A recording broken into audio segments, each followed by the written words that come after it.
Hello everyone and welcome back to Direwolf20's Let's Play, episode number 5, featuring Industrial Craft, BuildCraft, Equivalent Exchange, and a handful of other mods that are all working together nice and fun. Today, I'm not entirely sure what I'm going to do with you guys, but I know the first thing I want to do is upgrade these chests. Large chests are great, but Equivalent Exchange gives us alchemical chests, which are just a whole lot better.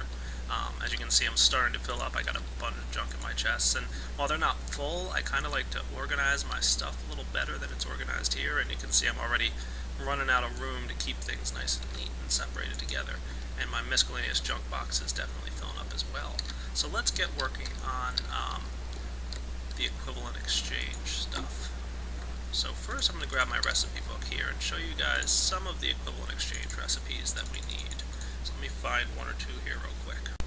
So here we've got the alchemical chest. You can see I need some of the covalescence dust. In the Equivalent Exchange mod, this dust is used in a few recipes, but its primary purpose is repairing items. So I'm using a mining drill to mine with, so that's not a big deal. I don't need this dust so much because of that. But let's say I had a diamond pickaxe, and I didn't want to use 3 diamonds to make another one. I could use 1 or 2 diamonds to make some covalescence dust, and it would let me repair that diamond pickaxe.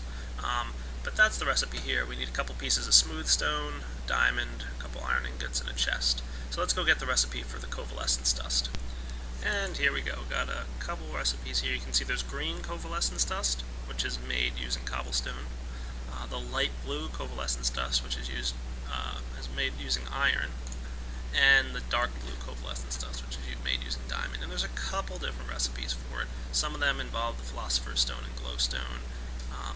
Others are just, as you can see here. So I'm going to go ahead and make 3 of each, because I'm probably going to want to make 3 alchemical chests. So you can see I take a piece of coal, 2 cobblestone, 2 iron, and 2 diamond here to make those. So let's go get those ingredients. Grab a couple iron, a couple diamond, I got some coal and cobble on me. And it's a shapeless recipe, as you can see. So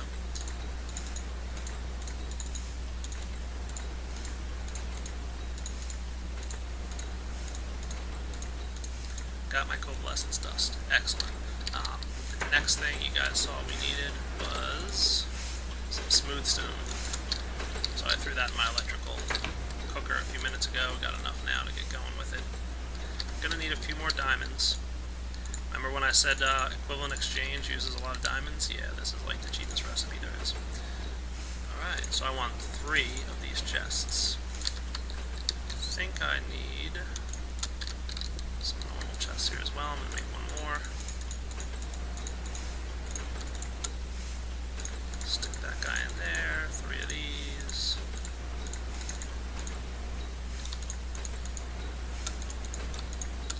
Ta-da! Alchemical chest. 1, 2, 3. Put back my extra smooth stone. And let's stick one of these guys down here. So, here's the size of a large chest. It takes up 2 blocks. Here's the size of an alchemical chest. It takes up 1 block. Much, much bigger. And awesome. So I'm going to just lay down my alchemical chests in here and just kind of reorganize my room. And I will be back shortly after doing that, because that's going to be boring and you don't want to watch it. Look how much neater that is.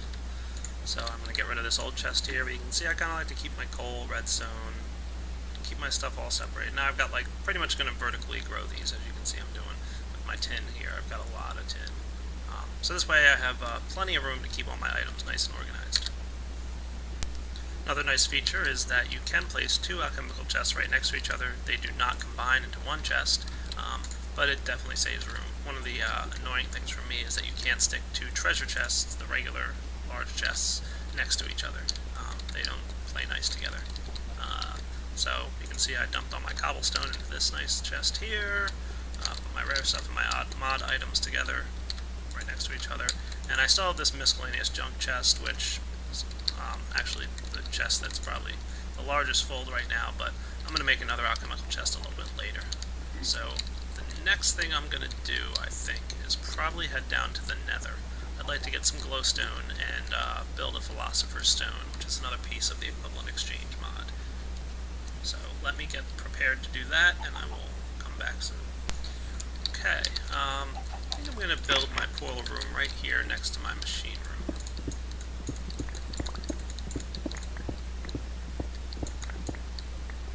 So I'm going to build this out just a little bit here, and I will be back shortly once I've dug out a nice little room here. Okay, sometimes I do like to build a pretty fancy portal room just because it's fun to do that, but today I'm going with the very basic, straightforward room here. Nothing too crazy or fancy. And let's build a couple of slabs. Should be good for now.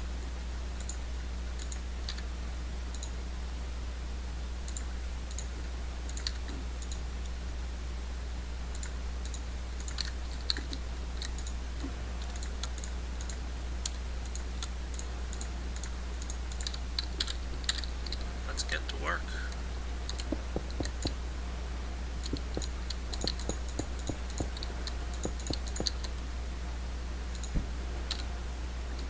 Nice.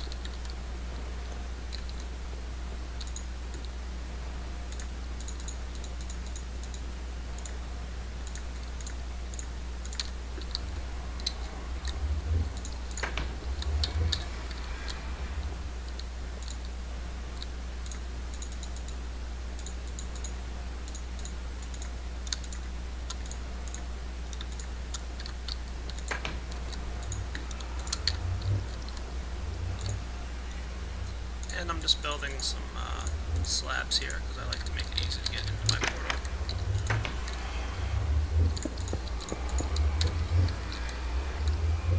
Let's see where this thing dumps me.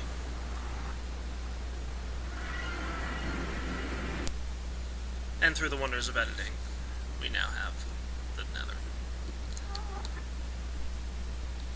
Oh, well, conveniently it put me right next to some glowstone. That's nice. Wow, very right next to some glowstone.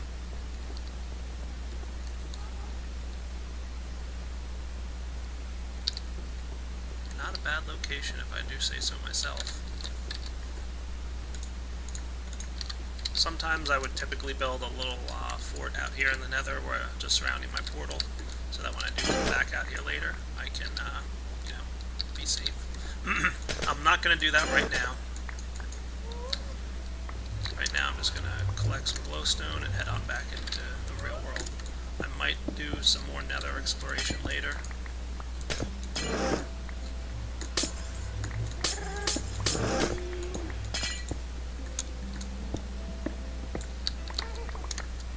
Gotta love the mining drill. Okay. That's good for now. Just wanted to grab a little bit of glowstone. There's a couple items I want to make now that are part of Equivalent Exchange.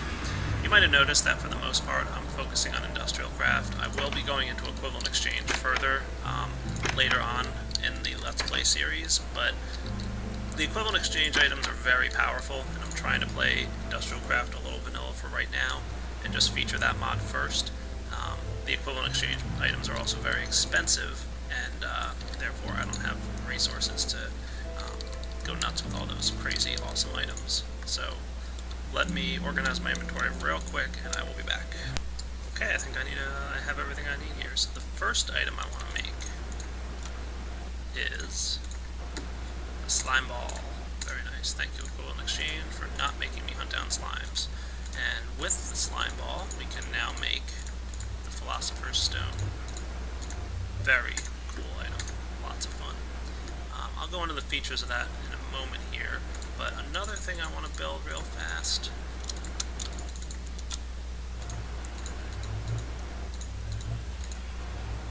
is a glowstone aggregator. This guy will create glowstone for me, and a nice little item. I'm going to stick it in my chest room right now just because, why not? This thing needs light around it to function properly. So you can see it's fully filled up here with the light resource. So by putting torches around it, it works pretty great. And all I need to do, grab some cobblestone, drop it in there, and this will slowly but surely convert this cobblestone into glowstone. Not glowstone dust, but glowstone. Takes a few minutes per cycle, so it's not an extremely fast process. Further in this Let's Play series, you'll see me building a good number of these. In my equivalent exchange series that I did prior to this Let's Play, I featured a room where I had about a dozen of these aggregators, all going at once, connected with some BuildCraft pipes. It was really cool. Definitely recommend you guys check that out if you're interested in seeing how awesome these glowstone aggregators can do. So that's the glowstone aggregator. I just wanted to get that cooking for right now. So I'm going to go ahead and drop off my glowstone. These guys down here for now. And let's take a look at the Philosopher's Stone real quick. I'm not going to use it to actually do anything too serious, but I do want you guys to see how it works. So I'm just going to go a little bit away from my house. Right now, the item in my inventory that I have the most of is cobblestone. I have over 100 cobblestone sitting right here, and 102 to be exact. And that's the item I have the most of. The Philosopher's Stone looks in your inventory, sees what item you have the most of, and for now, I have some redstone on me. If I right-click on the ground, it will build a 3x3 wall. Pretty cool.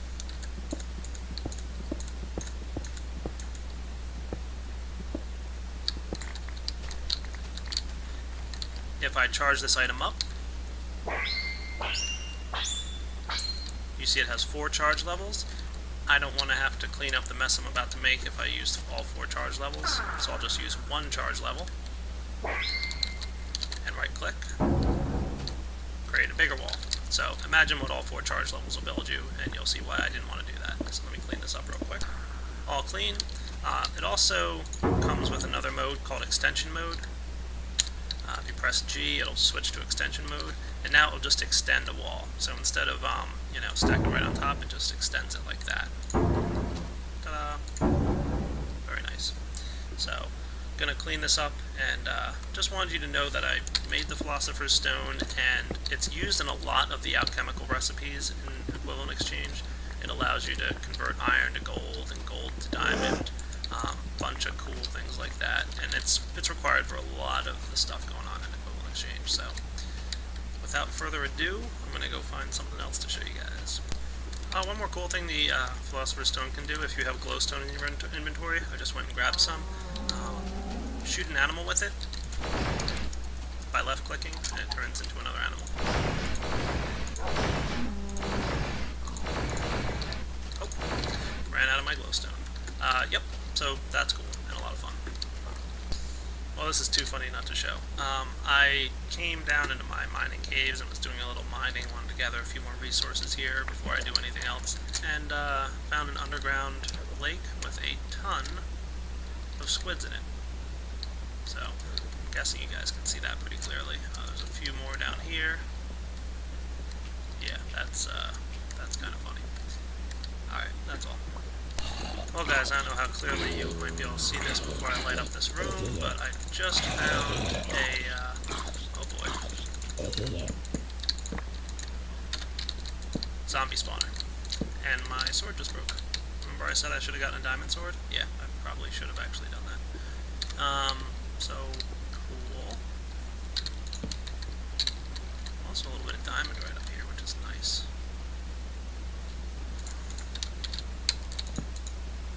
Make myself an iron sword real quick and explore this cave a little bit if I find anything really interesting. Wow, more diamond. Alright, nice cave.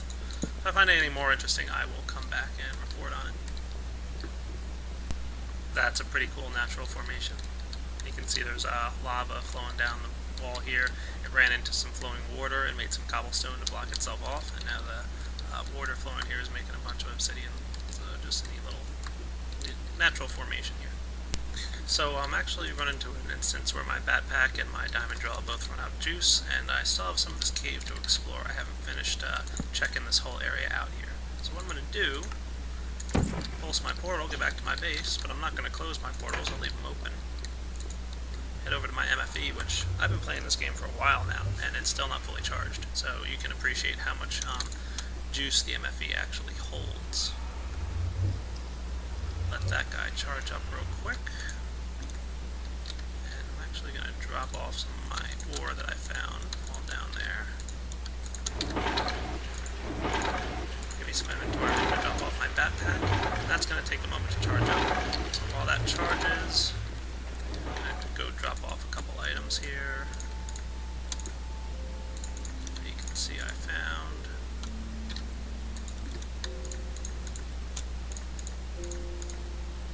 my inventory a little bit.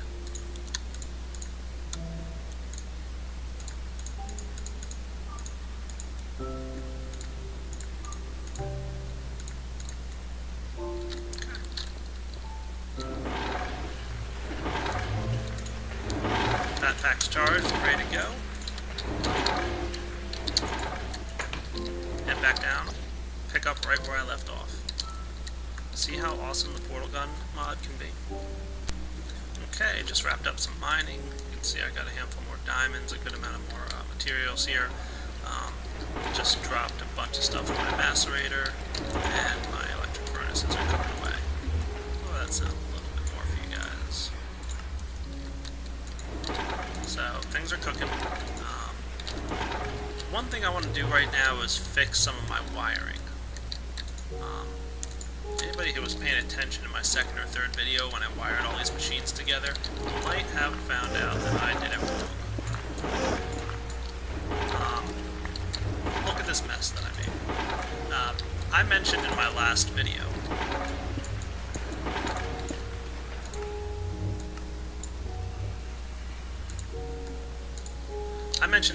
video that these wires, when electricity is traveling along them, after 5 blocks, they can no longer transmit energy.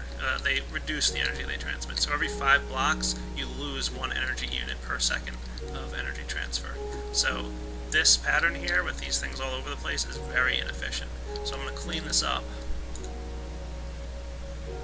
See, I turned off my sound here because these machines were getting kind of loud, with me being right next to them and all.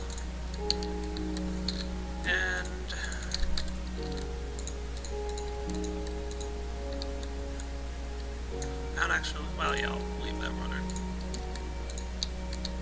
Okay, so that is a little bit more efficient. Without those wires running underneath, that saves me some issues that I was running into. I probably was wasting energy by doing what I was doing earlier. Something else, if you paid attention, I was also doing the same thing over here to these guys. Not a nice thing to do. I'm just going to run my wire right along the top here. And one more thing I want to do, I mentioned earlier, you saw, every 5 units we lose energy. So a good way to resolve that is by placing another bat box here.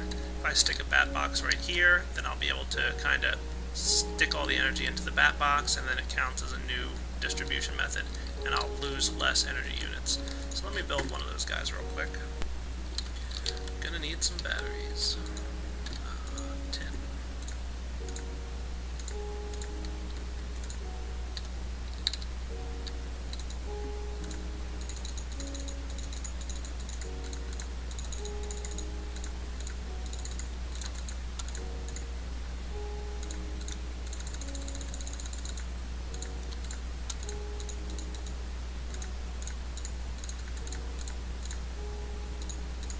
Okay, so it's always a good idea not to let your wires get too long. So let's see, I've got 1, 2, 3, 4, 5, 6, 7, 8, 9, roughly 9 blocks of wire running here, and that is a little bit inefficient. I'm probably losing a little bit of energy because of that, but I'm not going to lose sleep over that small amount of energy loss. I'm going to stick the bat box like so, so that our output is there. Grab my wires and put them here. So now energy's flowing in very quickly. If I can make it in time, I want to measure how much energy is flowing through that wire. I'm going to wager it's 31 units of energy. Let's see how right I am.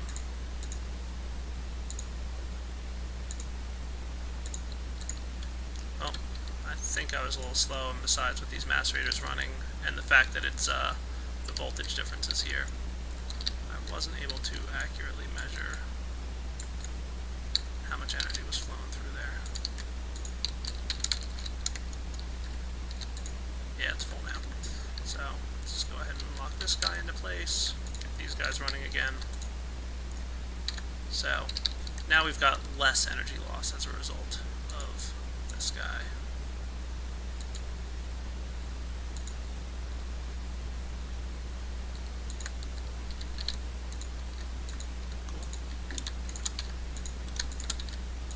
Alright, so fixed my wiring here.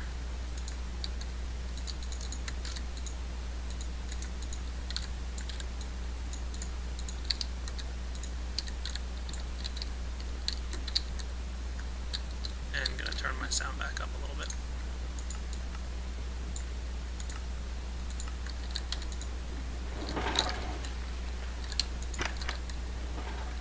I think this is a good stopping point for episode 5. I'm going to wrap up here and get working on episode 6 for you guys. So I hope you're enjoying this Let's Play series. If you are enjoying it, please spread the word, get some people out here and checking out these videos. They are a bit of work to produce, so I do enjoy the fact that you guys are leaving comments and have a lot of nice things to say about how much you're enjoying these videos.